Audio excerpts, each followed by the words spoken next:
Okay, there are 5 basic steps to having a successful self-help treatment. Number 1, you have to find the spot that hurts. It sounds easier than it actually is.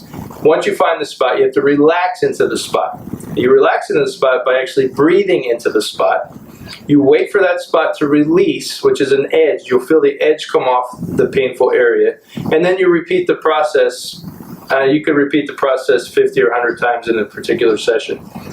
But once we get going on this, you're going to start getting easier and easier. It's going to become easier for you to do this. And repeating this process as many times as possible is going to get you success. Now, I don't want you to think you can get on the ground and do this in 10 or 15 minutes. I tell everyone to take, an evening, if you're watching TV, a sporting event, something, get on the floor in front of your TV and make it part of something that you normally would do. Don't make it a chore. If you make it a chore, you're not going to do it.